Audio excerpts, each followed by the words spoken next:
Hello, and welcome to another episode of Shaking It Up.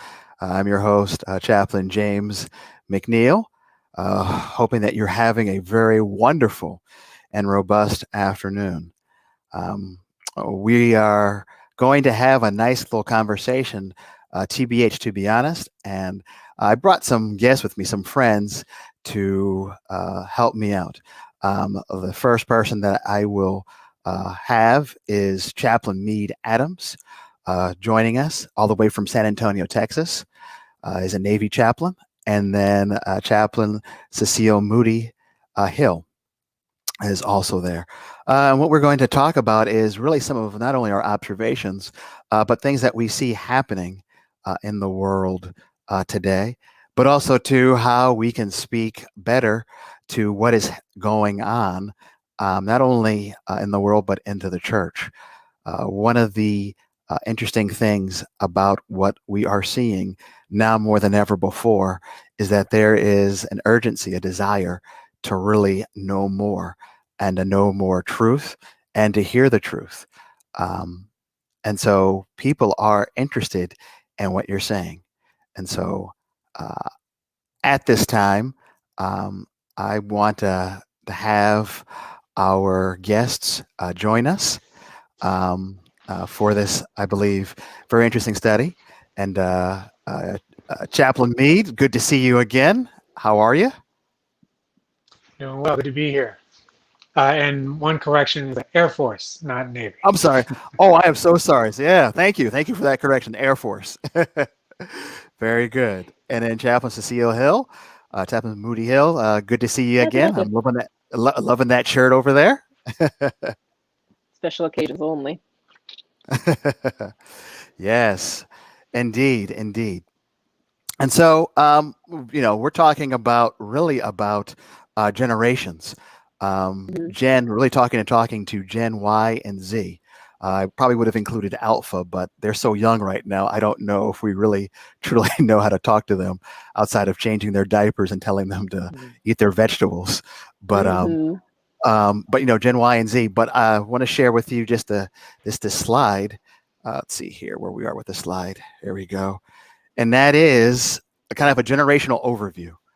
Um, and that is that, we use all these terms all the time, and I'm sure you all have heard these, but what does that really mean to our for our viewing audience? The baby boomers were born from 46 to 1964, so they're typically in that age group between 57 and 75.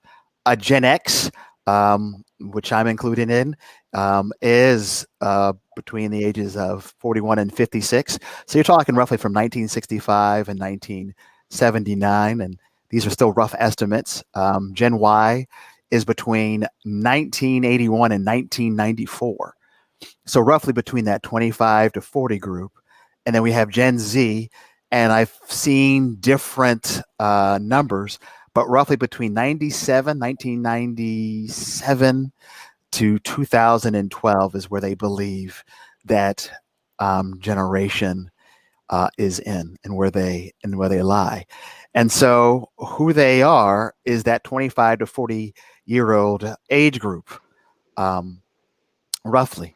And that Gen Z group is 6 to 24. So some of them are either in college or graduating out of college and moving into the workforce. Um, just seeing and listening to different podcasts, it's very interesting about how they function. And so the question is, what interests them? And I left it blank because I wanted to at least stimulate some thought and conversation between our guests and some of the things that you all have observed. I'll start with Chaplain Meade. Particularly with Gen Y. What are some of the things that you have found, or some of the things that you have seen that really interest them, that generation, that millennial generation? Gen Y, so and millennials, I would probably say, so we've come up. Gen millennials are interesting because you have depending on where you are in that spectrum in terms of their birth years, we are probably, not probably, we are the only generation we have a firm remembrance in the pre-social media, pre kind of, smartphone technology boom and post, right? So I remember the cassette tapes and the, VHSs and the, Hmm. um, all of that, the internet wasn't really a thing. It was there. You didn't really know what to do with it. Um, all of that type of thing, to now with the smartphones, with the streaming, with the technology, with the social media networks. Um, we have a firm foot in both of those worlds. We remember very clearly pre 9/11, right? Mm. The world pre 9/11 and post 9/11, and have a very firm, understanding that of how the world shifted because of that. Um, and so I think, uh, because of those perspectives, um, millennials in general, the idea is that very interested in social change, social activity, um, very much interested in utilizing technology, very much interested in, kind of, I would say, a non-constrained way of living, right? Mm. Millennials are not as concerned, I mean, not as concerned about, um, kind of generational loyalty. Hey, we've been a part of this organization for so and so years, and so there's a loyalty there. Not not really happening with it. Like, if you're meeting my needs, if you're fulfilling whatever needs are out there, if you are, um, matching in line with a particular cause, we'll go with you. Um, so in terms of that kind of institutional loyalty, that's not really a feature I've found. Those are just a couple of highlights that I can think of. Okay. Okay. And I know you're chaplain with the Air Force. In terms of the people that you're interacting with, would you say a lot of them are millennials? A lot of them are Gen Zers? A lot of them may be more of Gen Xers? What have you noticed, or what's been your experience so far? In terms of our primary group that we're kind of ministering to and working with, and in terms of your lower ranking airmen, um, those, I mean, that's Gen Z. I mean, Okay. these are 18, 19, 20-year olds, right? Fresh out, first stint away from home, fresh out of high school. Uh, so that's that's the bulk of the minute where the ministry is. As you get higher ranking, then you get into millennial. Even higher, you'll get into X. And if I'm trying boomers, maybe if you're knocking on like generals, right? Mm-hmm. In terms of Mm-hmm. that age range. But so you have a full spectrum of the crazy thing. So if you think about it like this, the people that joined the military because of 9/11, right? When you think of people that joined because of what happened and they wanted to do something to, uh, serve the country, to fight and defend, to fight against terrorism, people that joined the military because of 9/11 are retiring now. They've met their 20 years and they're getting out. Wow. So that's the generational shift. So we literally have kids, younger airmen in the lower ranks that are joining the military that were born post 9/11. Hmm. So Amazing. that's in terms of perspective. That's who we're talking to. Talk about a very broad and diverse bunch. And this is our nation's military that we're talking about, and you're seeing that experience. And then I want to ask Chaplain Hill, who has both educational background and working with university students and Hmm. working at the hospital, where you have a cross section of both. And what have you Hmm. noticed about the generations of Gen Y, and Gen Z, and your line of work? And can you speak to that? So for me, I was resonating because it's interesting. So I'm officially a Gen X, if I do the math Okay. correctly, but Okay. I'm at that end of the scale where I'm like, I too remember life when they first brought in the first computers into the classroom. I remember going to university without a like personal computer and going to the computer lab to write assignments. I remember floppy disks. I remember records before they were retro. I remember, Chucks before they were cool. So I'm just like, and now we're all calling it like, oh, that's so cool. It's so retro. And I'm like, no, it's not retro. It's just, it's been around longer than you have. And so in education, it's more with the millennials. And I think for me, I always find these guidelines just interesting. It's just, I think the major thing that's I would catch on is this idea of what's important. And I think perhaps for people more of my generation, it is this idea of loftier ideas and this idea of being loyal to causes, to churches, to organizations. Whereas for as you're moving away from my age to more, let's say, my students, which I call my babies, more millennials, they're more interested in the authenticity, what you stand for in your story. What is your mission? And so if they can align themselves with your mission, regardless of what the organization is, they'll be like, if you're not true to, okay, so for example, I'm a hospital chaplain, and one of our mission statements is extending the healing ministry of Christ. Hmm. So for a millennial, if that's not what you're actually doing, even though you're quote unquote a religious organization, I'm out. And they'll be like 2 weeks notice. I'm gonna give you today and we good. And it's not so much that they see themselves as being, or we don't see ourselves as being disloyal. We just see ourselves as seeking authenticity. I think perhaps people of my generation are um, focused, generality, concerned about, um, you know, what's the word I'm looking for? I'm dancing. Sticking on the boat. Whereas perhaps some who are coming after us are like, y'all are crazy. The boat's gonna sink. Mm. And there are some life rafts. What you're doing makes no sense. We're going to try not not negating what you've done, but based on what you've done and the journeys you've already traveled, we know that this doesn't have to be this way. And so we are Hmm. going to choose, the lifeboats are there and we're going to try something different for the sake Gotcha. of being truer to the needle to the north, as opposed to, well, this is the big old ship and we all gonna make it to, they're like, no.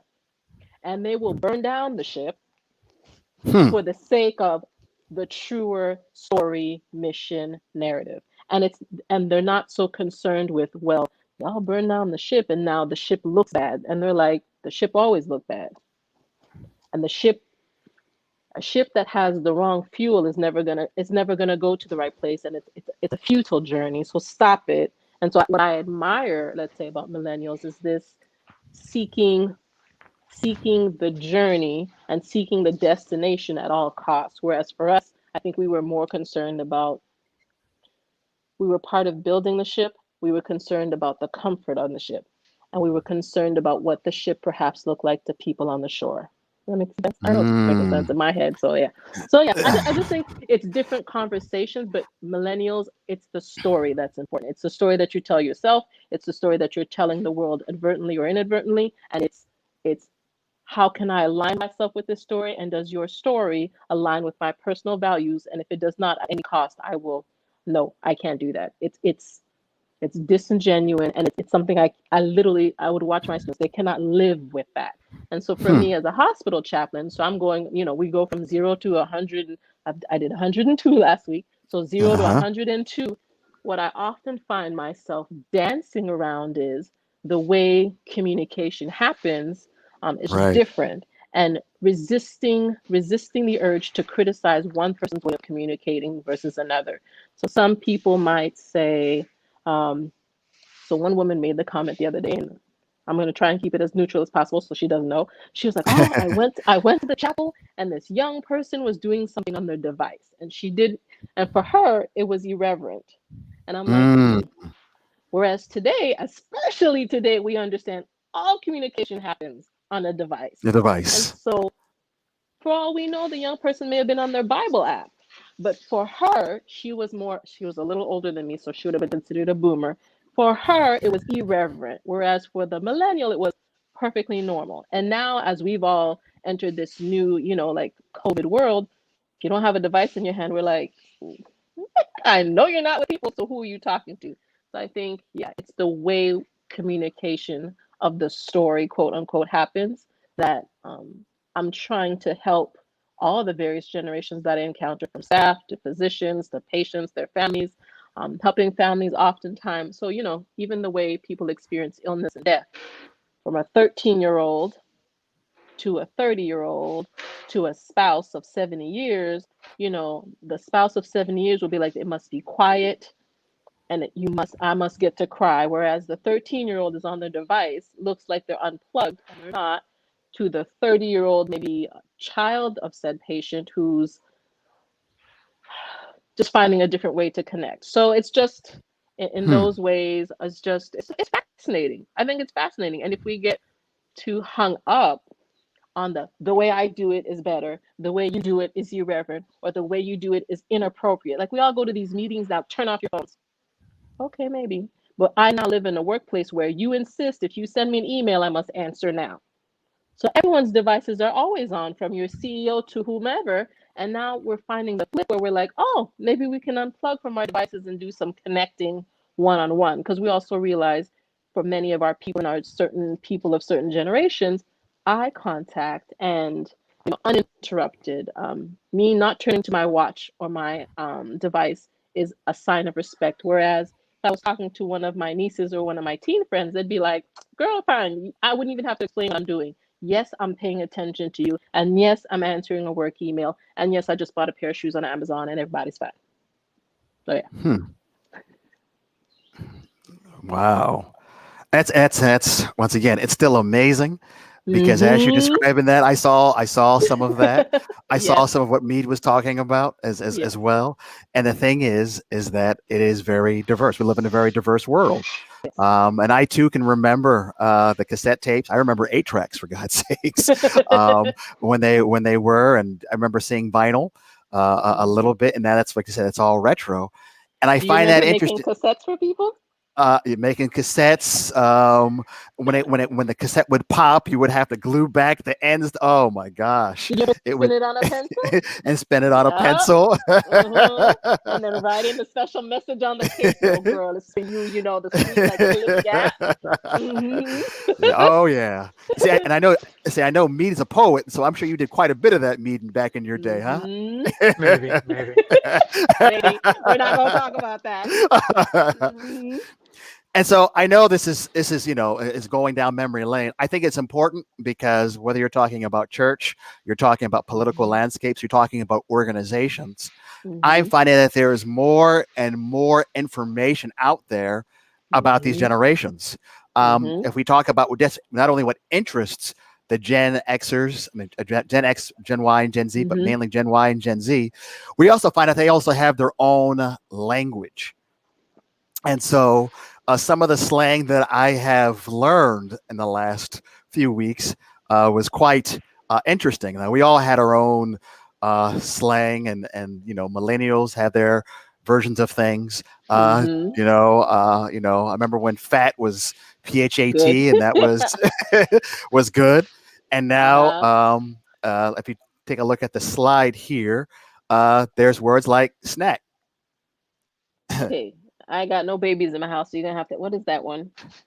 Oh man, I have to just remember what aged snack myself. is again.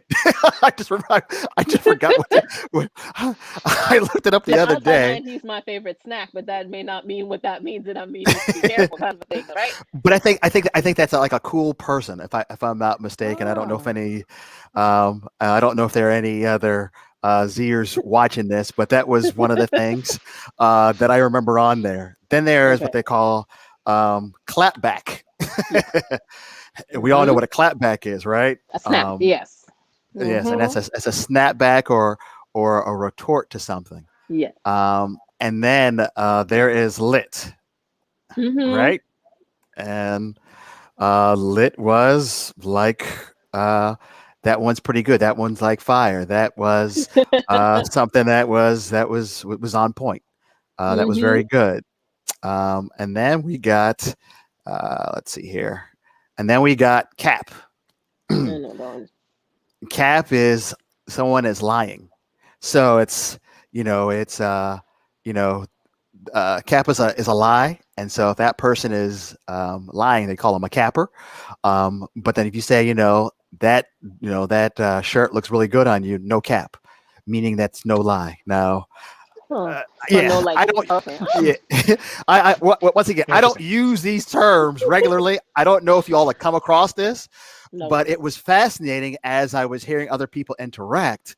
Um, it was actually, thank you. A snack is an attractive person. That's what I thought it was. But I can see that one. yeah, but cap, but you have cap, you have cappers. You're capping, and then say no cap. So I'm not lying, and this is how they speak, and this is part of it is influence in their music. It's Mm-hmm. influenced and some of their memes, because we know that memes are truly big to this generation, right? You're constantly on your devices. They're Mm-hmm. constantly on you, as you talked about. Instagram is huge. And Yep. so this is their language. And so they're more interested, from what I understand, more interested in symbols and figures than Mm-hmm. necessarily a text message, where I'll text and I'll LOL and I'll come up with a bunch of different abbreviations. IJS, I'm just Mm-hmm. saying, type of thing. They're more using quickly to put a picture, a photo, or an emoji to express Mm-hmm. that. I think though what's And so, interesting is go ahead.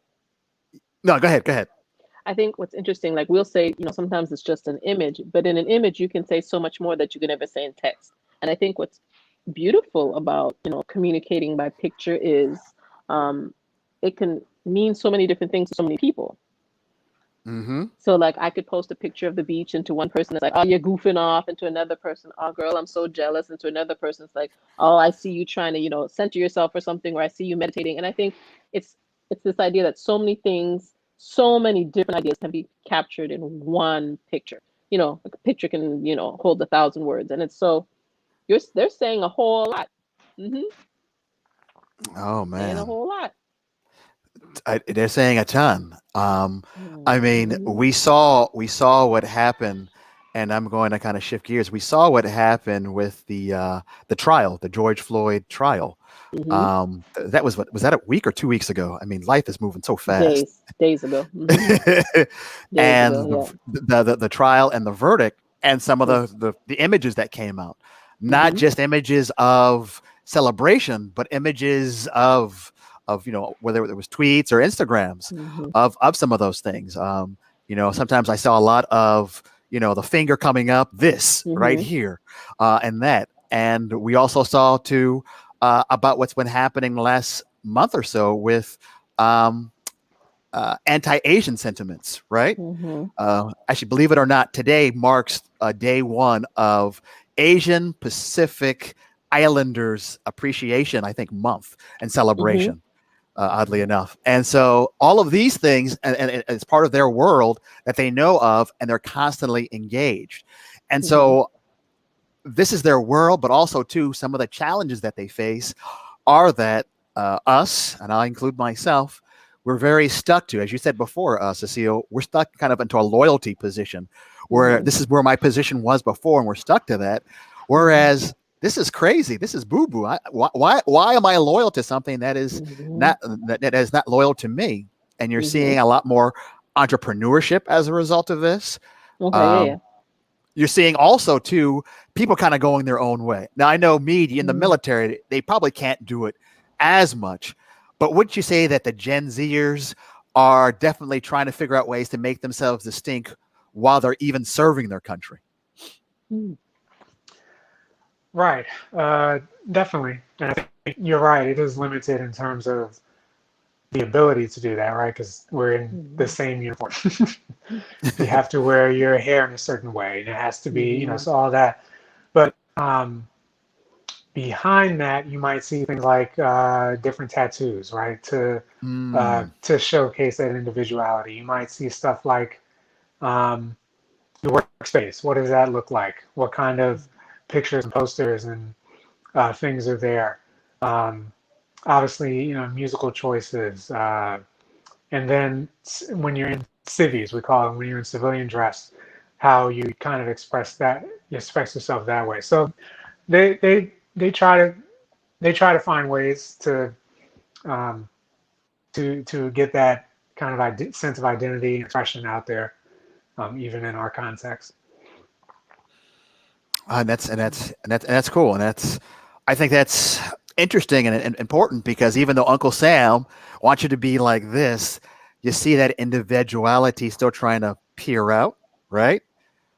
But also too, there is this. I think there's this tension with law enforcement, and I would dare say maybe military. Am I right on that, Meade, or am I way off on that? Attention in terms of Gen Z and law enforcement. Yeah, yeah. Um, I don't know. I think it depends on your context, right? Okay, So, okay. um, so contrary to popular opinion, most people who join, I found that most people who join the military do not join out of a sense of like patriotism, right? Hmm. Uh, that that era was like I was talking about, that those people that joined because of 9/11, right?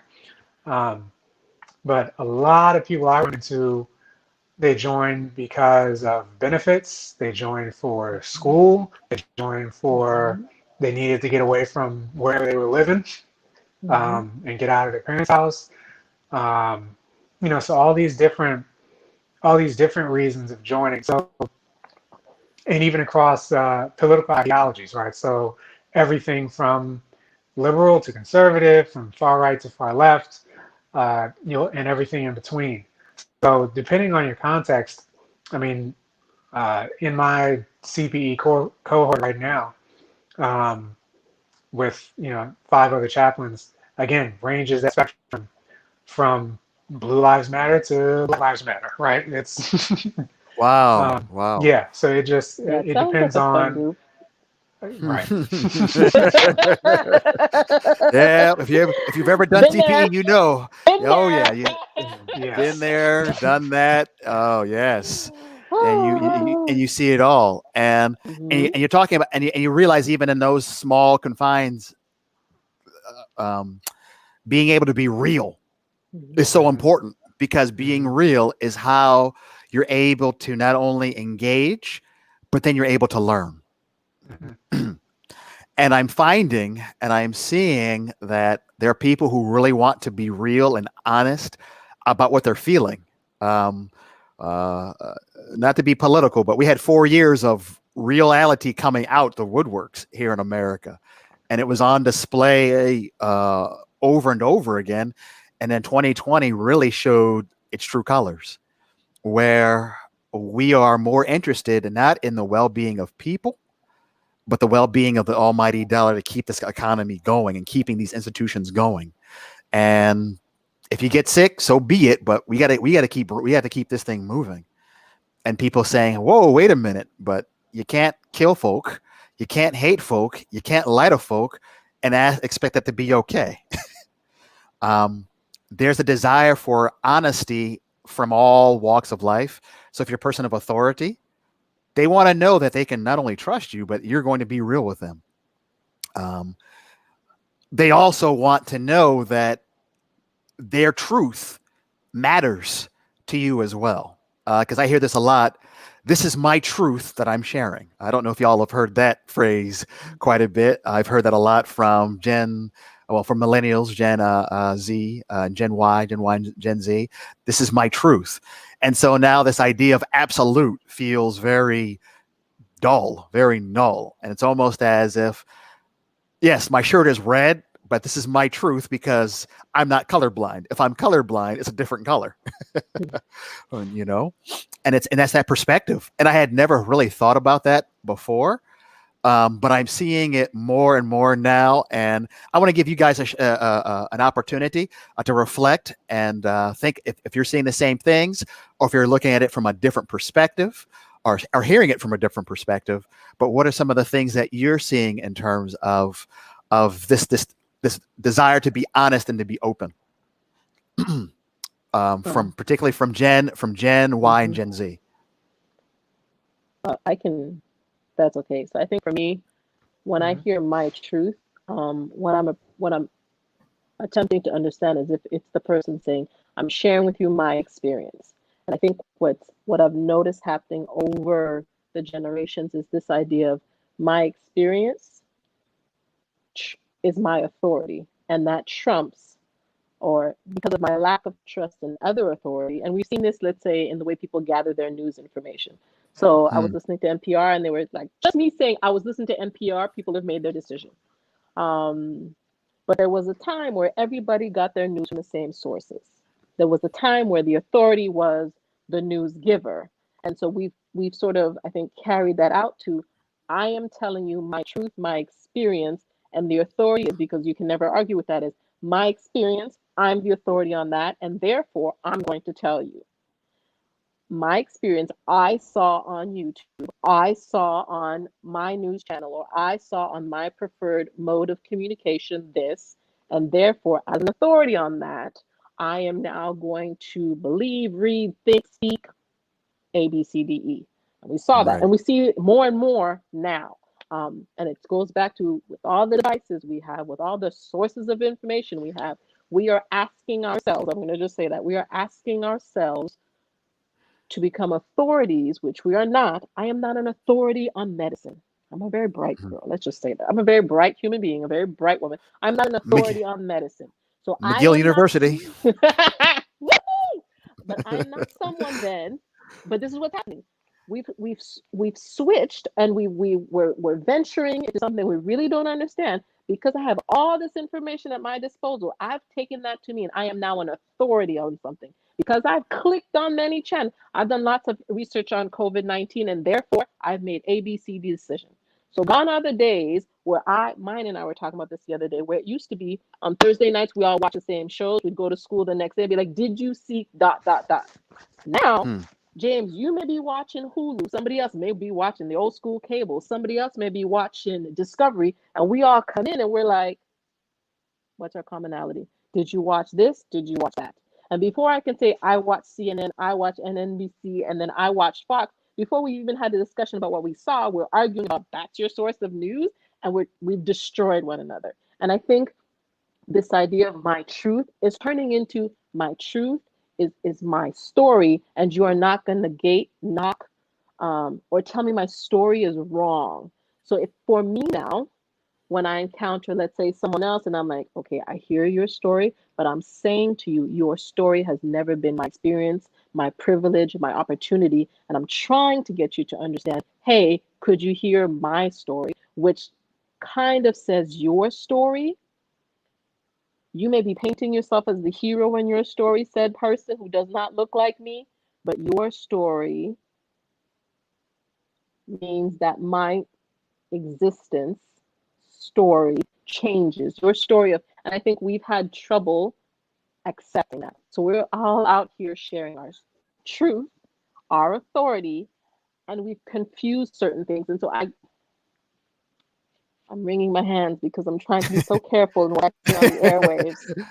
Are y'all reading behind the lines of what I'm saying? Well, let's not read behind the lines. Let's put it out there, because you know what this generation likes to hear: unmitigated. Unmitigated truth. What I need people to acknowledge is, just because you saw something, it doesn't. Just because I've seen something very much doesn't make me an authority, and it doesn't even make it true. And I think that's the new thing. Like, literally anybody, look at us, a bunch of us. We got a couple of degrees between us, and we've just gotten on a channel, and all of a sudden we put something out there, and people have said, "Oh, I saw it on StreamYard," and now all of a sudden I'm going to tell you, I'm going to use that as true, and someone's going to run with it.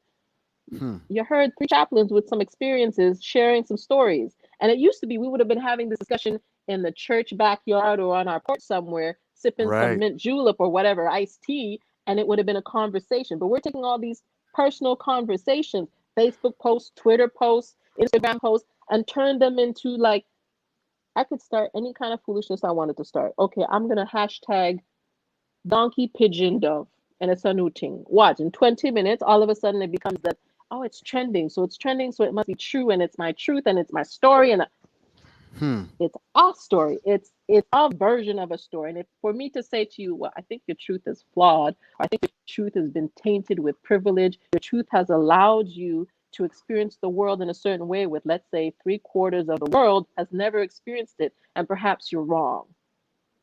Hmm. All of a sudden, no ma'am, no math, Man, my thoughts, man. my thoughts, All not right. Well, necessarily you the got truth, my thoughts. your thoughts. You have to follow that up, Chaplain Meade. What you got for me? Thank you, Cecile. Yeah, I think it's definitely challenging. I think one issue is the world is smaller, right? Mm-hmm. So when you're talking about the issue of truth and what's true, uh, you know, it depends on what realm we're talking about. If we're talking religion, Mm-hmm. it's one thing. If we're Mm-hmm. talking, news and so it shifts. But um, the world is smaller. People have more access to, Mm-hmm. like you said, anything. The gatekeepers are gone. There are no gatekeepers. Mm-hmm. There's no Mm. gatekeepers in terms of news. There's no gatekeepers in terms of uh, even let's take something like the music industry, right?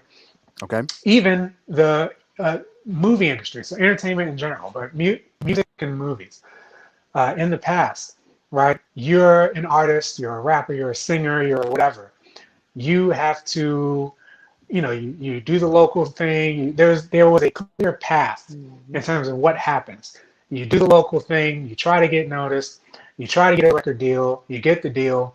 They, give you your little advance, you make your record, they do the single, they do the promotion, they do the marketing, they push it out. Uh, they try to recoup that money, they put Mm-hmm. you on tour, they put you with these people. It was a machine behind everything that happened. And if you didn't fit into that machine's image and the message they wanted to put out, you were getting dropped or you weren't getting picked up. Now, YouTube, streaming, uh, all of these things, there is no gatekeeper. I can today, if I have access to the technology, put together a song, put it out there, and maybe it goes viral, maybe it catches notice. Hey, I'm a celebrity, Hmm. and I'm an artist, legitimately. Um, Wow. Completely independent, no record label, no gatekeeper. I can say whatever I want, and I market myself, and I do my own business, and I do my own everything. So when you put it like that, and now with movies, same thing. You used to have to go through the studios, and you have to go through this. Well, Netflix comes out, Amazon Hmm. Prime comes out, HBO Max comes out. Hey, we can cut out the middleman, make a deal directly with this distributor, and forget all you people, Yeah. right? Yeah. To tell Uh-huh. us what kind of things we can and cannot create. Um, so the gatekeepers are gone, and then you dive into the whole like alternative facts or fake news, right? Right. So who determines what is? I mean, Mm-hmm. you used to say, oh well, your experience, my experience, Mm-hmm. but there's still facts. Well, now there aren't even facts Mm-hmm. Mm-hmm. because There are Man. no because trusted like you sources. pointed Yep. out, Chaplain, the sources of information, right? Mm-hmm. You're bringing me facts from Fox. Well, I don't trust Fox, so I don't care what Mm-hmm. facts you're bringing, right? So that's the challenge, right? Where is the source of information? What is where the gatekeepers are gone, so anybody, like you said, is an authority. You have a YouTube channel, you're an authority on whatever you're doing. You have a blog, you're an authority on whatever you're doing. You have a podcast, you're an authority on whatever you're doing. And that's so how do we navigate that in terms of talking to Y and Z? And so here we are as a religious community coming and saying, hey, wait a minute, we're still absolute truth here. Hmm. um, and that gets complicated. It's like, well, are you? Because Yeah. I got on this thing. I'm seeing there's like Mm-hmm. 30 different religions that all sound Mm-hmm.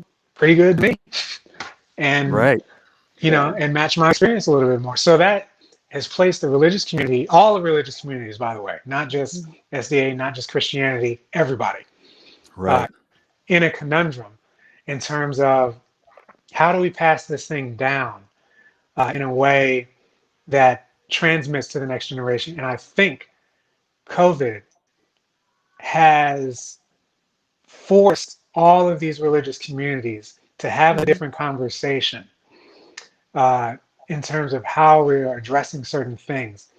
It has forced us to get out of the constraints of building and place and even time, and now open things up to say, is there a different way we can do this and look at this and think about this? I think just to piggyback on what you're saying, this idea of as a religious organization saying we have the truth, which, you know, statement, um, with the generations following us, to like, you may have what you consider your version of the truth, but your truth has that transcended who your people are. And I think Mm. as Seventh-day Adventists, we have failed to understand that our posters, our yes, our posters, our evangelistic meetings, our very good book, if it doesn't translate into the product, which is your people, if it doesn't make spirit driven and led, Holy Ghost filled, nice, kind, honest, accountable, transparent, thoughtful people, the generations behind us are like, you may be able to spout the 28, 29, and possibly 30 at this point fundamental beliefs. Saw the way you treated that homeless person, and I saw the way you treated this person who came into your church, or I saw the way you treated my LGBTQ brother or sister, and it's like, I'm not even interested. And it's the same thing in our news sources. It's the same thing with our educational institutions, with our healthcare institutions. If your mission statements and models and your media and your marketing, if that doesn't match your the people who work for you, the people who pretend to say, yes, I work for Google and therefore I work for Publix and therefore I work for Starbucks, we're Hmm. literally Yeah. Yeah. And this we're is and this is failing. Yeah, we're right. failing. And this is the challenge. And you know, because we're chaplains, we deal on the religious realm, but people aren't so much interested about how much religion and how much Very little. doctrine and things we know. Very little. Um, Yeah. they're curious about how do you treat me? Can I Mhm. trust you? Are you safe to be around? And Mhm. particularly, and since we're just us, sometimes it is not always safe for even ministers to talk to other ministers. We don't have that safe haven because uh, you were struggling. There are things that are going on. People are Mhm. expecting you to have the answers to things that you're still trying to struggle with yourself. And so you have this cycle of unsafe in a world that demands that you have answers, that you be upright, and then people Mhm. pulling you from one sense to say, hey, be honest over here. But if I'm honest over here, you're going to see that I'm flawed. And if I'm flawed, then you're going to criticize me. And so it's almost like a vicious cycle at times where you don't Yeah. have those spaces. But then at the same time, too, people are seeking for answers. Am I making sense or am I kind of rambling? You are no, you're not rambling. Oh, I'm sorry, but I think I'm going to challenge you. I think our generation and Mm-hmm. want the answer, and I think what I'm seeing coming up behind me is, if you have the answer or if you have an answer to offer, I'm willing to hear it. But if it's not true, I want you to say, I don't know the answer, but I'm ready to explore solutions with you. Mm. Whereas for us, authority, I know the answer, I have the answer, and this is the answer was important. Behind me is saying, I'm not sure I buy that anymore. I think the emperor is naked. Can we say that? Can we give the headline, the emperor is naked, and together we're going to come up with maybe the emperor should have a little bit of clothes and we could put it together. But don't lie and say he has clothes. Don't lie Right. and say you have the truth. Don't lie and say you are an upstanding, trustworthy, authentic human being when behind the curtains in your office is what's going on. Okay, Mm. I'm done. And I think also to piggyback on that, it's an issue of, and you touched on it earlier, Chaplain Hill, about what fruit are you producing? Uh, Hmm. so Mm-hmm. you're talking to me about truth in terms of information. Mm-hmm. You know, like we Yep. have doctrine, we have this, we have that, and that's truth. Sure. What are you doing? Mm-hmm. Right. Uh, Right. what is that lining up with the lived experience? And so piggybacking off of Me Too and then Church Too, right, came out because it was like, hey, this stuff is happening here from these so-called authority figures that are, abusing and manipulating and doing all this kind of stuff. What is the fruit? What are you doing? And if the fruit is not matching up with the profession and with the so-called informational truth, then I don't need it. Yeah. Not only I don't need it, I don't want it. And the fact that you keep trying to push it on me and say, oh, no, eat this fruit. It may have a few bruises on it. We have just a few bad apples. But generally, if you eat an apple a day, it's good for you. The generation coming up behind us is saying, no, I'll find another source of vitamin C and A and B. Thank you so much. Or I'll build my own tree. Or this tree just needs to come down, period. Whereas for us, we're so busy preserving. We out there spraying pesticides, spraying air freshener, saying, oh, no. We still got something. We could maybe turn it into something like a smoothie, or we take bits of it and perhaps and perhaps we can. But I think we're so busy trying to cover up and saying, at least we're not like ABC. Right. When we're discovering everybody's like ABC. Everybody's like ABC. Stop. So my generation would say, stop perpetrating, stop hiding, but come out honestly and authentically. And that is what will give you authority. That is what will give you legitimate permission to have a platform to speak, to offer a source of information and say, hey, maybe you should consider this. Like Chaplain Meade is saying, the generations coming up are like, okay, I appreciate your truth. I appreciate your story, your narrative, your book. But how has that transcended and made you a better citizen, a better individual, a nicer person? Has that made you kinder to your neighbor? And if it hasn't, clearly it's not working. I'm going to send it back. Amazon take everything back for free. I'm going to send it back and try something else. Right. And, as you're talking about that, we're talking about that transparency, that reality, that honesty, I'm also noticing, and you'll have to forgive me, I'm noticing that even in our media, they're doing a good job of tackling the subjects and the issues that are in our communities. So I'm Black. In our Black communities, I have found that Disney has spoken a lot more, or has spoken way more about the issues dealing with race than some of our religious institutions. I have found that there have been more honest talks from NBA players, NFL. They're saying, we need to end hate. We need to end violence, and are actually doing something, or willing to do something about it, to put their money where their mouth is. It saddens me when we all see that the house is on fire, but we're wondering, well, should we put the fire out this way or that way, or is it somebody else's job, instead of just tackling the fact that the house is on fire? We need to evacuate people, and we need to call out that the house is on fire.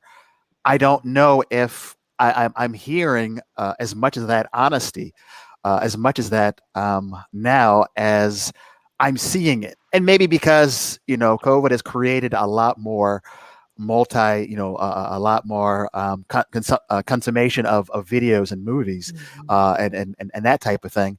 But I'm seeing like, what was that?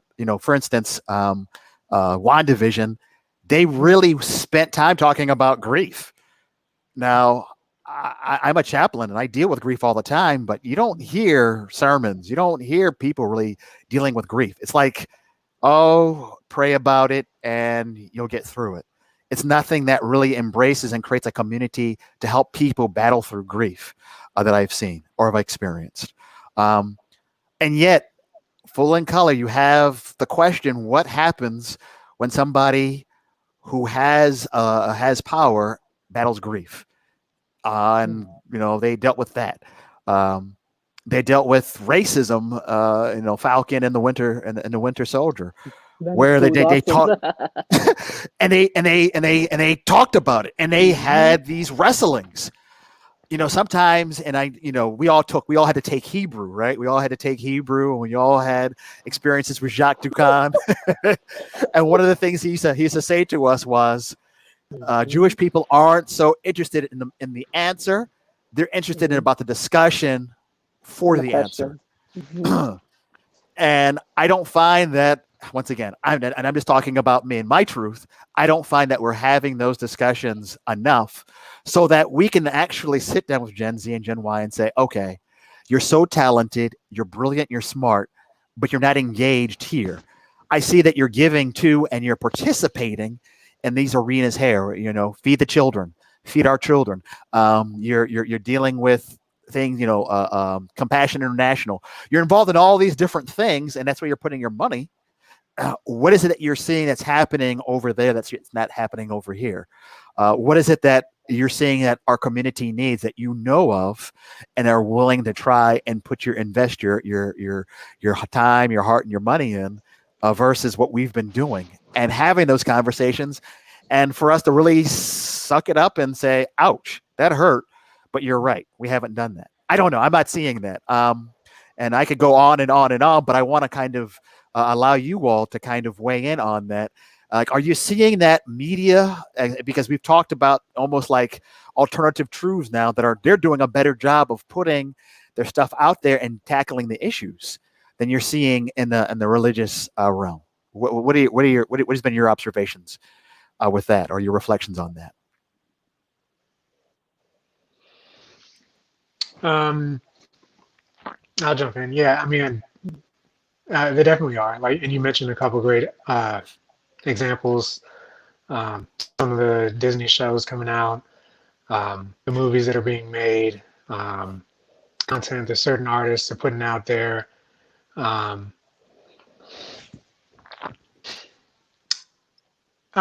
think good on them for doing it.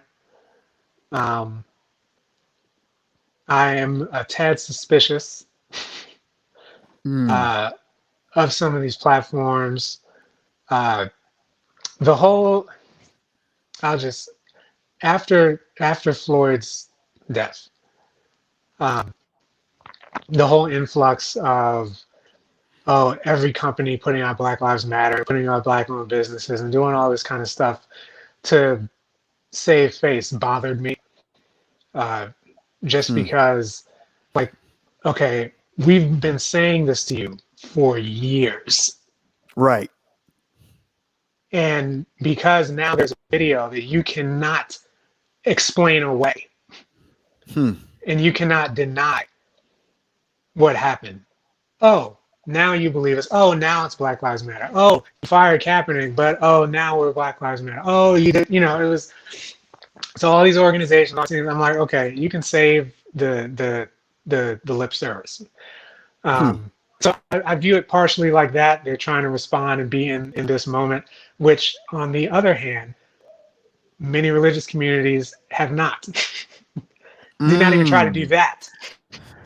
Didn't even try to do the whole fake lip service thing. I mean, you could have at least put an effort to do that.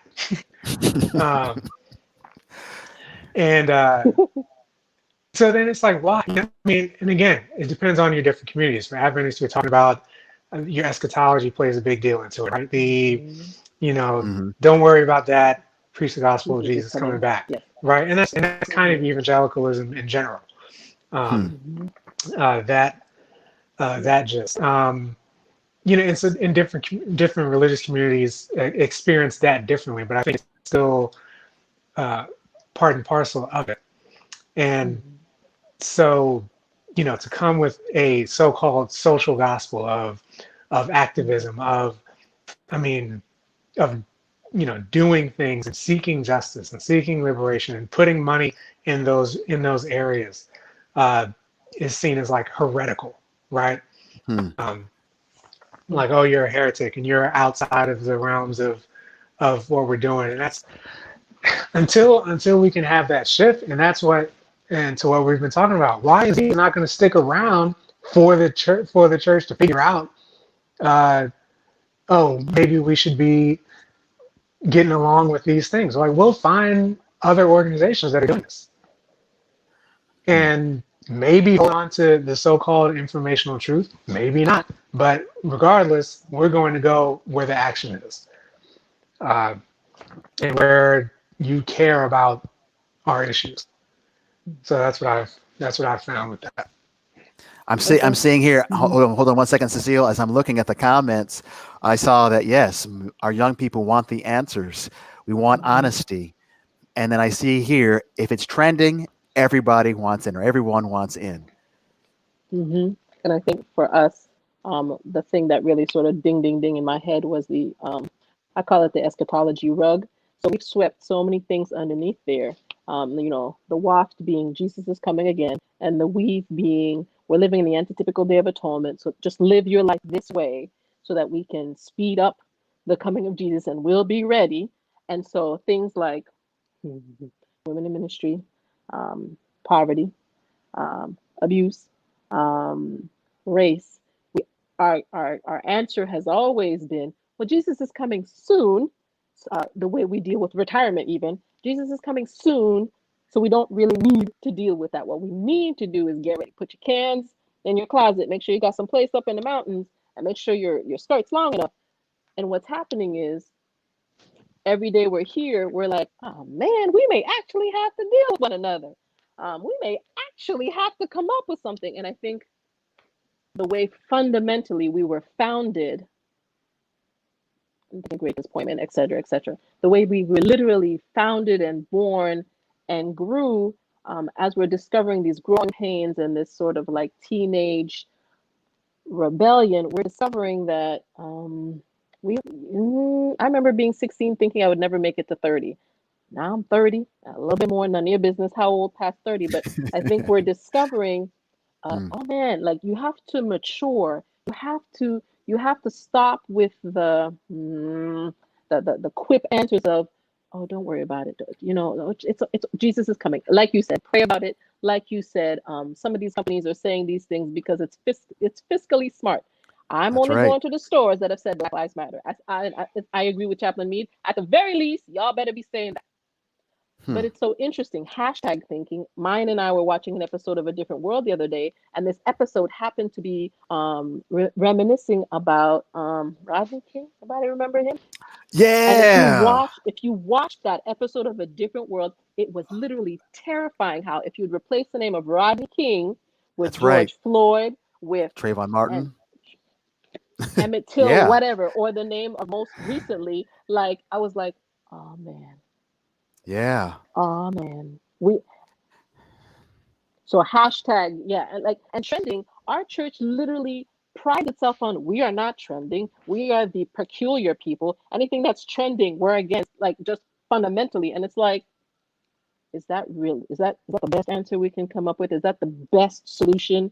And I think I remember Dr. Dukan saying that to us. Your Greek mind is so focused on what is the answer? What is the answer? What is the answer? He used to love to say to us, okay, here's a conundrum, flash it up on the whiteboard and be like, and we're all looking at him like, dude, you've just shaken my entire existence. What's the answer? He's like, I don't know. Go wrestle with God with that one. And it's like right. Thursday.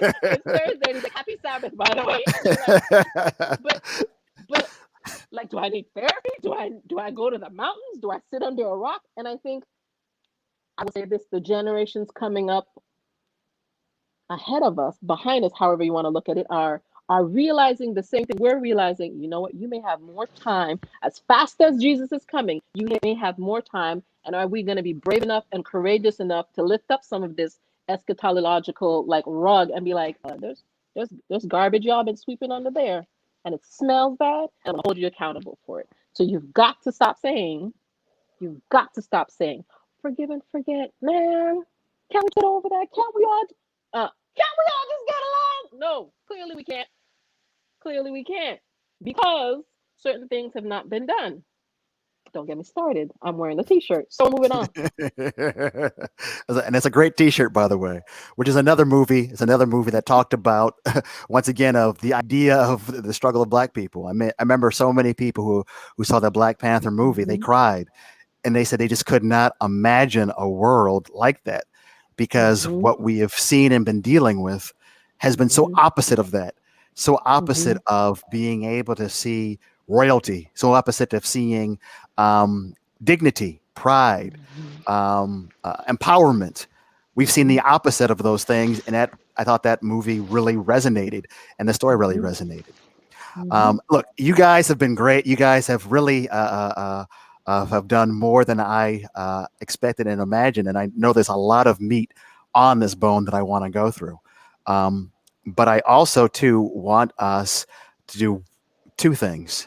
One, I want us to pause because those who've been watching, I want if you have any young people who are home with you, we're going to do a little Kahoot to kind of give ourselves a little commercial break of sorts. And then also too, I want to come back after the Kahoot and share some possible suggestions and solutions or some first steps. As chaplains, we constantly are talking and dealing with people who come up with these issues, right? And oftentimes they want to be heard, but they're so overwhelmed. What do we normally do? We usually say, okay, you can't take a whole bite of this apple. Let's go ahead and take the first step by doing X, or take the first step of doing Y, and begin to have your steps and begin that process of healing, or that process. I believe that we have wounded many a soul. Doesn't matter what generation you are. There's no hurt like church hurt, for real. But I believe we've wounded a lot of X, Y, and Zers because we have been, and I say we were talking about church and religious context. We've been so focused on either our eschatology, we've been so focused on our doctrines or our desire for purity that we forgot about the person. Jesus, anytime we read the Gospels, was always where the people were, and he was always providing healing. And he also, too, gave them something that they could not only hang their hope, but could begin the action of healing. And so I believe that we have to do the same thing. I'm sure you all have probably heard this, and this is probably a quick commercial, but there's a series called The Chosen, very religious, very powerful, very spiritual series that's out about the life of Jesus. But what's so interesting about it is two things: that this is completely funded by people, but not a studio. This is not in a studio, but it's completely funded by people. And the second thing is it depicts Jesus as a real life person, a person who cares, a person who wrestled, a person who interacted with people, and that was really real to life. And although it's not, exactly what happened because they weren't there, but it gives us an idea that Jesus was really more concerned about the issues of people than the institutions and the politics that they uphold. We have to begin, I believe, that process of being concerned about people, our young people, being concerned about our young people, but also our families and our elderly people. All of us together have a role to play. And although I'm focusing on Gen Y and Z, they, that's our focus because we're looking at the future. Our present is that we have to teach people how to heal. I've met a lot of people in my time as a chaplain of different generations. They are hung up on the pain that has harmed them and have never learned how to heal.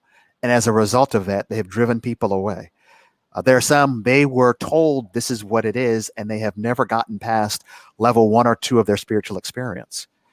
We have to take some first steps. And once again, after our Kahoot, I would like us to just maybe give 1 or 2 tidbits, if that's all right with you all.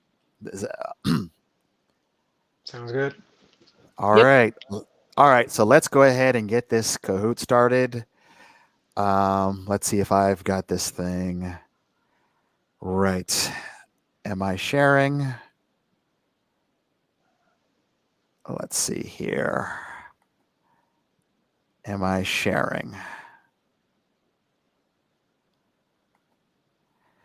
We can't see it, so I've got to figure out why I can't see it. See, that's the other thing about these younger generations. They know how to deal with technology way better. All right. Let's see.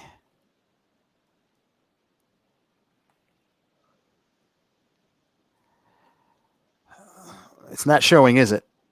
Not yet. No. Mm-mm. Okay.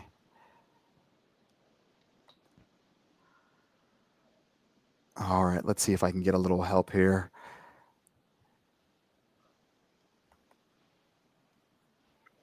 Let's see here. We're going to go tech support. All right. Here we go.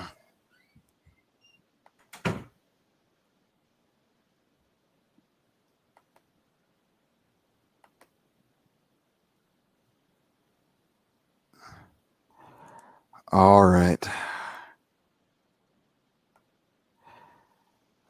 Are we? Let's see. It's pulling up. Mm-hmm. Oh, that's the wrong. That was the wrong. I shared the wrong thing. Hang on. All right. Let's try this again. We'll get it. This is why we need a Gen Z around handy. All right.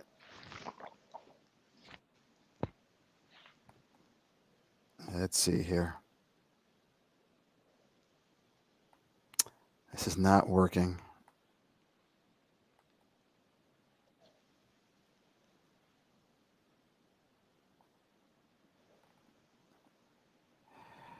All right. Let's try this again. Here we go. All right. All right. So that's the pin. And so hopefully people have their devices. Is it shared on the screen? Yep. All right. Here we go. And let's see if anybody's on here. I know that some have been watching this. All right, we got one.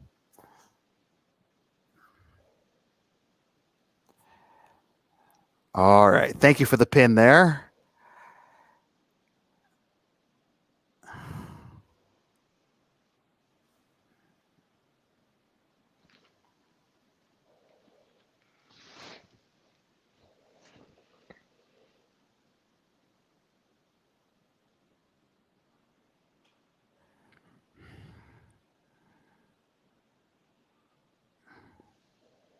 All right.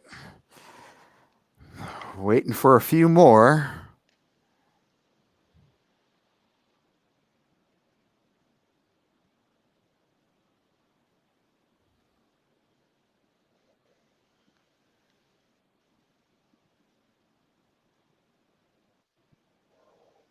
Okay, waiting for a few more. I think we got some.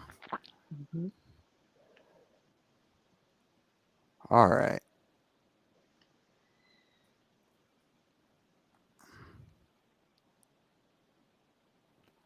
All right. There we go.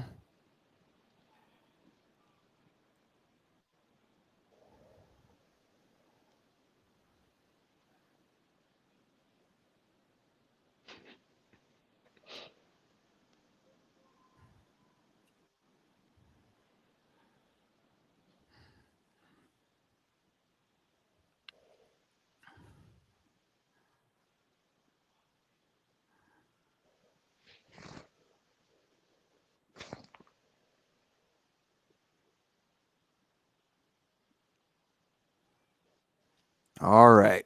What does bets mean? Oh, I know there's a delay.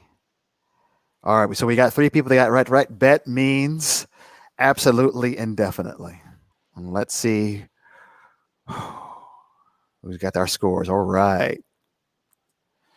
Okay. True or false question. Gen Z likes to be involved in in causes or movements.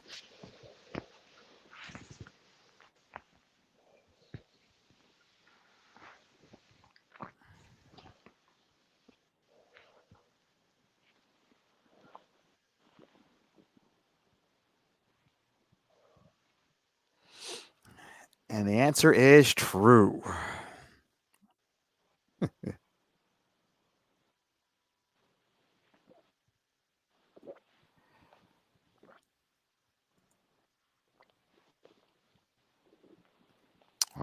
next question. Generation Y, millennials are digital natives. True or false?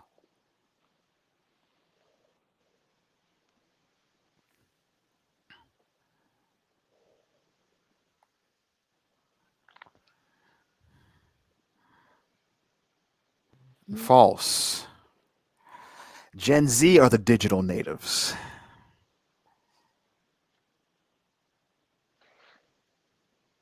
Okay. All right. Moving right along. All right. Number 4. When something is said to be fire, it means it really stinks, it needs to be fixed, it is really cool or good, or none of the above.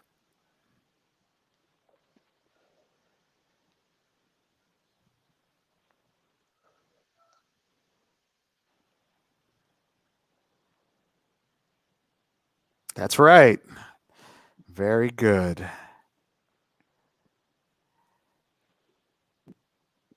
All right.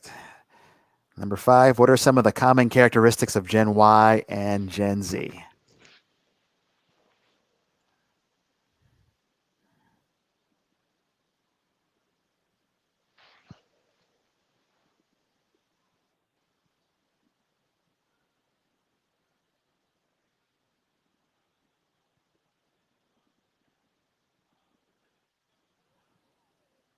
All right.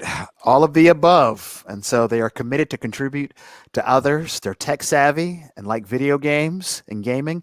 They like feedback from their employers, and comfortable with diversity. So those are the things that the millennials and the Gen Zers or the Zoomers have in common.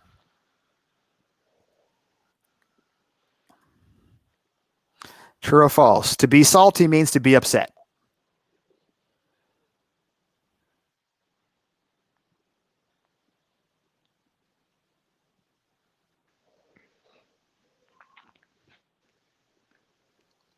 True or false? To be salty means to be upset. It's true. That's right.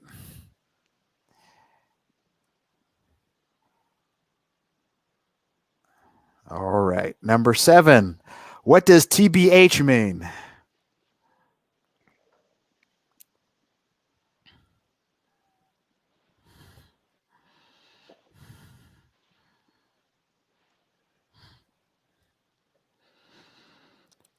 What does TBH mean? That's right. To be honest, which is the name of actually our segment or our episode for today. To be honest. All right. Number 8. What does it mean in slang when someone is a capping? It's supposed to be someone is capping. What does it mean in slang when someone is capping? What does it mean that someone is capping? That they're crazy, they're telling the truth, they're lying, or they're confident in their skills? All right. They're lying. If someone was listening today, they would have gotten that.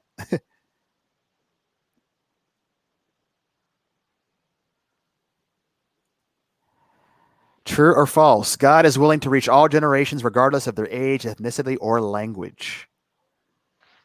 True or false?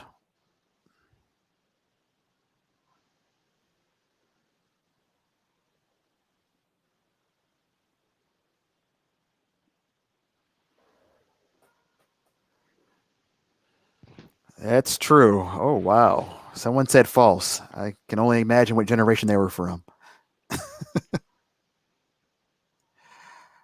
All right. All right. Last question. According to some research, Gen Z are very religious, practical, financially minded, or hungry.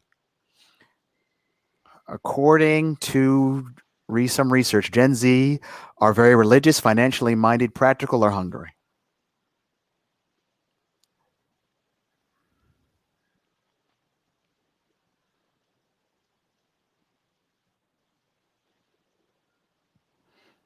They're practical and financially minded, according to recent research, which means that they don't mind starting their own businesses and doing their own things. So they're entrepreneurial, and they like for things to work and make sense, and they will do it if it doesn't. All right, let's see who the winners are for this. Anonymous came in third. Rye, or Ree, I'm sorry, came in second. And Junique came in first. All right.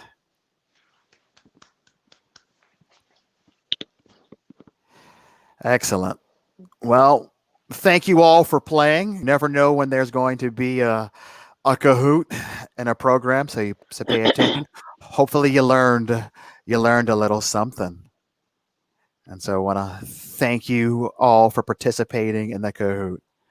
And now we're going to shift gears back to our program. We're going to shift the gears back to our program. So, Julia, go ahead and play that video for us. Go ahead and play that video.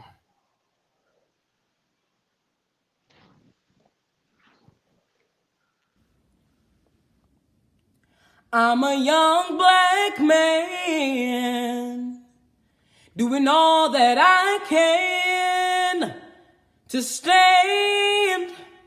Oh, but when I look around and I see what's being done to my kind, every day I'm being hunted as prey. My people don't want no trouble. We've had enough struggle. I just wanna live. God protect me. I just wanna live. I just wanna live.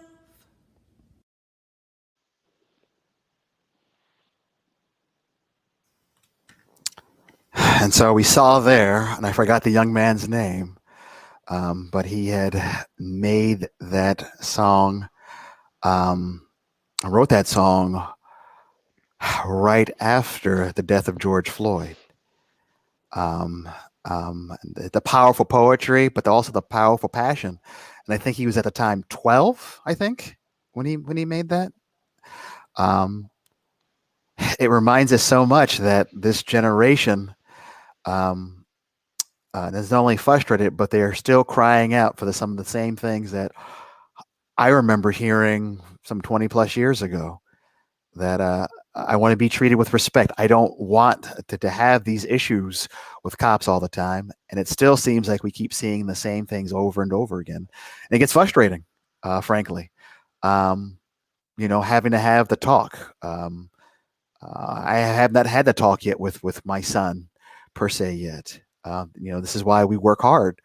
But the fact that I even have to have that talk is very frustrating and sad. And it's also too shows you not only the times we're living in, but how we have to be vigilant, and we are once again each other's keeper. I'll pause here, and I'll give you guys a chance to reflect and to weigh in. Have you heard that before? Y'all have heard that before, right? You've seen that.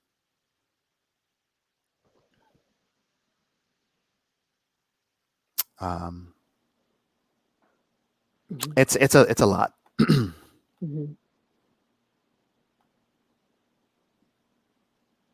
Mm-hmm. Yes, the boy's name is young man's name is Kedron Bryant. Kedron Bryant. And he was able to do this on his own. Wrote the song, and it is they of course put music to it and everything. But as we've been talking about this, how do we now hear these pleas of a young man and make sure that we are doing our part? what are some of the things that we can do to make this a reality and less of a dream? Because, um, companies and things are hearing this, and they see that, and of course they're using, they're using their influence and using it as a way financially. But how can we, as a religious community, embrace and make this a better reality for young man like himself, a young man like my own son, who's 13, and my kids and your kids, Meade? How do we make it a reality for that generation behind us, so that they don't have to deal with some of this? Any thoughts? I think that as a religious community, um, we need to put aside the divisions. Um, and I'm not just talking about within one church, but across religious communities, right? You guys are in Tampa, I'm in San Antonio. There's, I want to say, 5 SDA churches in San Antonio. There's probably hundreds of Christian churches in general, right? Um, one congregation is not going to be able to affect the level of influence and change that we're looking to accomplish. The hundreds of congregations unified could. Can we pool, instead of my pot and your pot and their pot, and everybody's has their own separate pots, and we're all concerned about keeping our building lights on, and we're all concerned about our own interests? Can we pool our resources as a community, as a Black church community? Can we pool our resources to have the shelters and the free medical clinics? So everybody's, everybody's talking about, hey, COVID has revealed all the inequities, the medical inequities, the healthcare inequities, the access to decent food, the access to decent housing, the access to decent education, the access to all these things. And we're asking for America in general, right, to, I guess, to give us these things, right, to say, hey, we want equal access. I'm saying, cut out the middleman, do it ourselves, right? There's no reason that the Black Panthers had the ability to put together free health clinics, to put together free educational centers, to put together free breakfast feeding programs to feed the children in the school, to have all of these different programs. And we as church communities cannot pool our resources to set up these institutions in our communities. Why? There's no reason. We have exponentially more resources in terms of just finances than they had, but we're not doing the work. So what can we do? I say we need to pool our resources together and put some of these things in place and stop asking other people to do for us what we should be doing for ourselves. That's my perspective.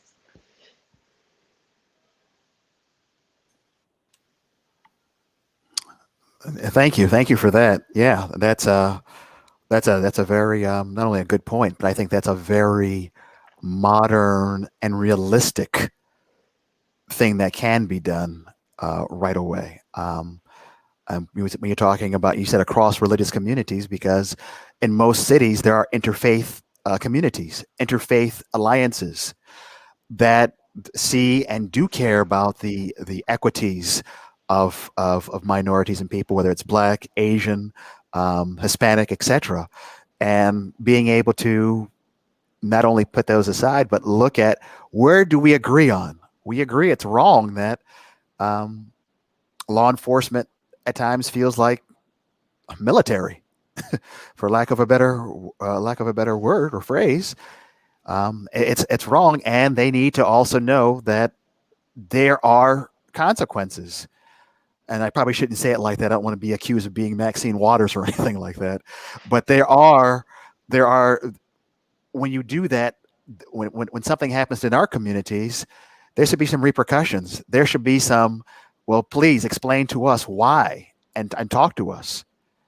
And maybe I'm not saying it as eloquently as you are, Meade, but I think that's the first step of saying that we need to band together, because one flashlight is not as strong, but 1,000 flashlights can light up a darkness, and can light up the darkness pretty quickly. And we're called to be lights, and we're called to be candles in dark places. That's what the church at large is, and so I appreciate that. Cecile, I see your mind churning. I see your mind churning. What you're thinking? I'm thinking. I think I'm just thinking about what was being said. I'm just trying to figure out. I think for me too, the things that are floating to the top as the milk boils is this idea of, I think as a faith group, we've clung to this idea of unity, and we've clung to the idea of unity. And when I say unity, I mean unity in terms of message and method and music and worship style and blah blah blah, at the cost of having the authentic conversations. I think we've confused unity and uniformity, and we confused unity with, if you're not in this boat, then you are not going to heaven, and that's the only boat that's going to heaven, and it's the only way this boat can get to that heaven. And I'm like, someone's going to say something about that, and I'm like, you're misreading what I'm saying. I think we've done that in the hopes of simplifying things, and we've lost the complexities and the colors. And trying to be black and white, we've lost some of the nuances and the colors of the conversation and in the narrative. And I think we need to dig a little deeper, go a little bit past the surface, and have those difficult conversations. So gone is the day where it said, it is so because I said so, or I think I'm going to say this, but it's not going to. The book says it, that settles it. Okay, the book settles it. That the book says it, that settles it. That's not my experience. And I think we need to take some cues from our younger brothers and sisters and start having the courageous and brave discussions. And I think we also need, because you were talking about it, the different ways the different generations communicate. So what was slang for me is not the same slang for somebody else, and it's not the same slang for somebody else. And we've chosen to believe that because your slang is different than my slang, that we somehow can't have a conversation. And I think we need to have conversations like Gen X, and Gen X needs to realize that not only do I need Gen Y in my Social Security, but I need my boomers to leave me some houses to buy. And as a church, I think we need to embrace this idea of young people need the stories and the narratives and the experiences and the wisdom of those who came behind them. And we need the narratives and the strength and the vigor and the wisdom and the intelligence and the smarts and the savvy of those who are coming after us. Like, Jesus ain't coming for just one generation. I'm just, I think we need to stop in this pursuit of the emperor is wearing clothes. We need to be brave enough to strip all the clothes off and be like, you know what, that may not be the clothes we want to wear. That may not be the story we want to tell. Or do we want to, and it's biblical, like, we started off, and in the pursuits of getting us closer to the goal, the Lord was like, okay, well, I tried me in the garden. That didn't work. Okay, let's try this in the garden. Okay, y'all have a problem with the garden, don't you? Okay, we're going to put you out there in some wilderness. Y'all have trouble with it. I'm going to send you some prophets. Y'all have a problem with my prophets. I'm going to send you some kings and some judges. Okay, like the man in the banquet. If I send you my son, I messed around with the servants, but I'm going to send you my son and see what y'all do with that. And I think we're still at the banquet table. We've been invited, and we're all like, I got some cows I got to go deal with, and I just got married, and it's still the same invitation, and it's like, oh, did you get the same invitation I got? We were all invited, weren't we? So you were invited, and I was invited, and he got you in the highway, and he got me in the field, and we're all sitting here saying, well, my invitation was better than your invitation, and so my invitation is the only invitation. And I think we missed the point. We lost sight of the table. So I'm just like, a lot of work is going to be done. And I remember something else Dr. Dukan said, and he said it, so you can all go after him. He's like, until we figured out some of these issues, Jesus ain't coming. Wow. He's not. You all can keep banking on, oh, he's coming, he's coming, because we're never going to figure this out. And Jesus is like, no, you're going to figure this out. That's literally what all of this is meant. You're going to figure out how to have decent conversations with each other. You are going to figure out how to talk to each other from across the aisle. You are going to figure out what you're going to do with someone who talks, looks, is pierced differently than you, who loves you must at least figure out this fundamental thing, because my love, my death, my life must be strong enough to transform, at the very least, the way you speak to each other. At the very least, my book must change the way you live. And the way you live must be transformative enough that it can warm the heart, that it can assure someone on the highway or the byway, no, the meal we've all been invited to is actually going to be good. It's actually going to be a good party. Like, it's actually going to be someplace you're going to want to go. That's what I'm thinking. And it starts here, right? Mm-hmm. Starts here and starts now. And, you all have, once again, food for thoughts. Food for thought. Call me anytime. And so I want to close out with the last video. I said I wanted to bring some practical things, and I thank you all for those of you who are still with us. I wanted some practical things. We've talked about some of those. There's a video. This was put out by Trinity, I think United Methodist in Chicago some years ago. And go ahead and Julie, if you will show that clip. I think there's some things to even think about, even as we're dealing with police brutality, and we're talking about some of these things, as we're talking about these honest conversations. We have to begin to remind our children, our Black boys and Black girls, these important things as they're out there and what to do. All right, Julia, can you roll that clip?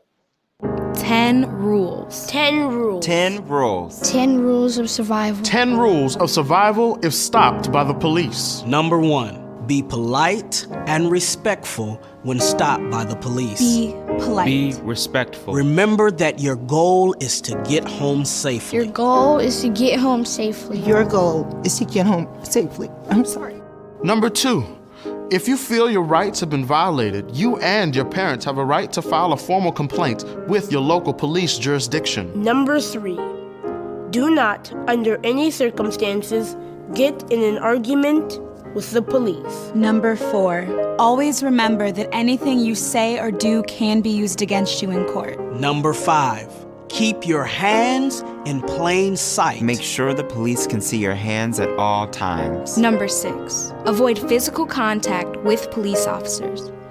Do not make any sudden movements and keep your hands out of your pockets. Number 7, Do not. Do not. Do not, do not, do not, do not. Do not run, even if you are afraid. If you're afraid. Number 8, even if you believe you are innocent, do not resist arrest. Number 9, if you are arrested, do not make any statements about the incident until you are able to meet with a lawyer or public defender. Number 10, stay calm and remain in control. Watch your words. Watch your body language. Watch your emotions. Remember. Remember, your goal is to get home safely. Get home safely.